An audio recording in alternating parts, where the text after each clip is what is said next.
भैंस बेचने की रकम के विवाद में गुरुवार दोपहर सगे भाई ने 3 साल के मासूम भतीजे के सामने भाई भाभी की कुल्हाड़ी से काटकर हत्या कर दी। वारदात के बाद आरोपी कुल्हाड़ी लेकर मौके से भाग गया। एसपी ने जांच के बाद सगे भाई के हत्या करने की बात कही है। ग्रामीणों ने बताया कि खेत खलियान व संपत्ति का विवाद हर परिवार में होता है। इस खानदान में भाइयों के बीच अनबन किसी विनाश से कम नहीं है। पहले पिता की हत्या का कलंक सबसे छोटे बेटे शिवम पर लगा।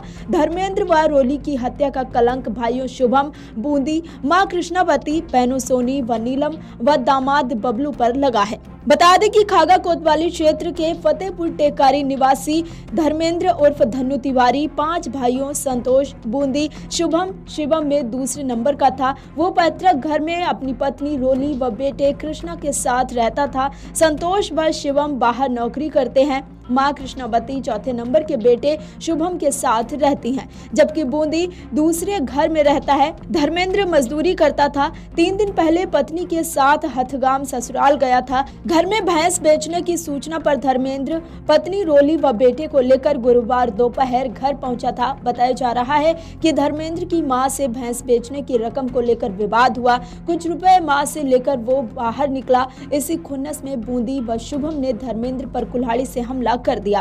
फतेहपुर जिले में फतेहपुर टेकारी गांव के 5 भाइयों के परिवार में 1 साल बाद फिर रिश्तों का खून किया गया है। पिता प्रेम नारायण तिवारी की करीब 1 साल पहले छोटे बेटे शुभम ने डंडे से पीटकर हत्या कर दी थी।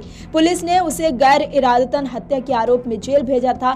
फिलहाल वो जमानत पर है। इसी परिवार में अब भाइयों ने भाई धर्मेंद्र व भाभी रोली की निर्मम हत्या कर दी है। बताया जा रहा है कि पिता की हत्या करने वाला शिवम मुंबई में रहता है। उसने दूसरी जाति की महिला से प्रेम विवाह किया था। इस हरकत से पिता नाराज हुए थे। वह शादी के बाद पिता से संपत्ति में हिस्सा मांगने आया था। पिता ने हिस्सा देने से इनकार कर दिया था। उसने पिता की लाठी डंडे से पीटकर हत्या कर दी थी। वही संपत्ति पर पूरी तरह से कब्जा करने वाला बूंदी बेखौफ था। वो गांव और परिवार के बीच अक्सर चर्चा करता था कि संपत्ति पर किसी भाई को पैर रखने नहीं देगा। इसके लिए उसे चाहे लाशें बिछानी पड़ जाए। उसकी ये जुबानी गुरुवार को सच हो गई। उसने ही ताबड़तोड़ कुल्हाड़ी से भाई भाभी की हत्या कर दी।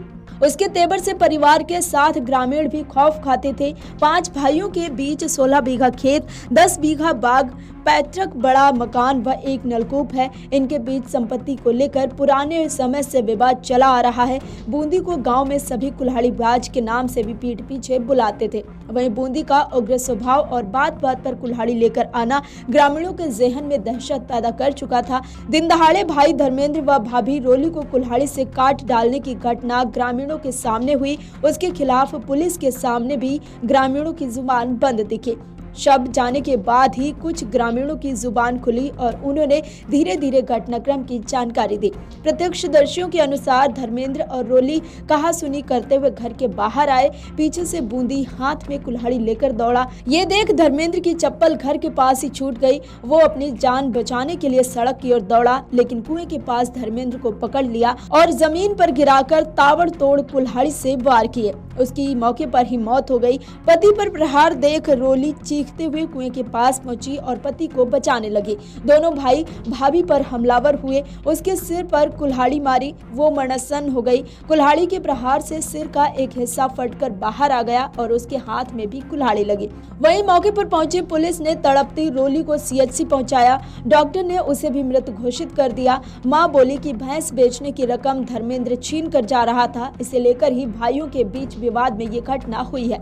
पुलिस अधीक्षक धवल जायसवाल ने बताया कि जांच में एक छोटे भाई के हमला कर दंपति को मार डालने का मामला भी सामने आया है। गिरफ्तारी के लिए 5 टीमें गठित की गई हैं।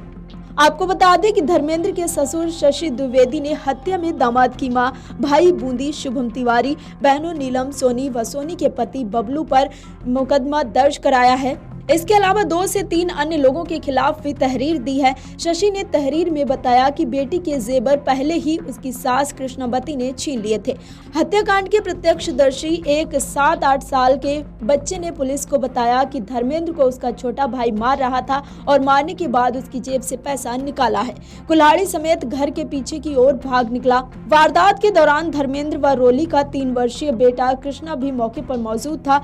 मारपीट देख स्थानीय लोगों ने कृष्णा को वहां से हटाकर एक कमरे में छिपा दिया। हत्या करने वालों का उस पर ध्यान नहीं गया, वो धर्मेंद्र के वंश का नाश तक कर सकते थे। घटना के बाद सबसे पहले घायल नाजुक हालत में रोली को एम्बुलेंस से हथगाम सीएचसी और वहां से उसे हरदोई सीएचसी ले जाया गया था। पिता शशि प्रकाश व उनके अन्य परिजन घटनास्थल पर पहुंचे। वो बेटी को जिंदा मान रहे थे। उधर पुलिस कृष्णावती को पकड़ने के लिए घर के अंदर घुसी। इसी दौरान पिता को पता लगा कि रोली की भी मौत हो गई है। ये सुनकर पिता व अन्य परिजनों का धैर्य टूट गया और वो उग्र हो गए। कृष्णावती के बाहर आते ही परिजन लाठी डंडे लेकर आगे बढ़े, लेकिन मौजूद पुलिस ने उन्हें समझाकर पीछे कर दिया। Video desk amarujala.com। अगर आप ये वीडियो YouTube पर देख रहे हैं तो हमारे चैनल को सब्सक्राइब करें और बेल आइकन को दबाना ना भूलें। अगर आप Facebook पर ये वीडियो देख रहे हैं तो हमारे पेज को लाइक करें।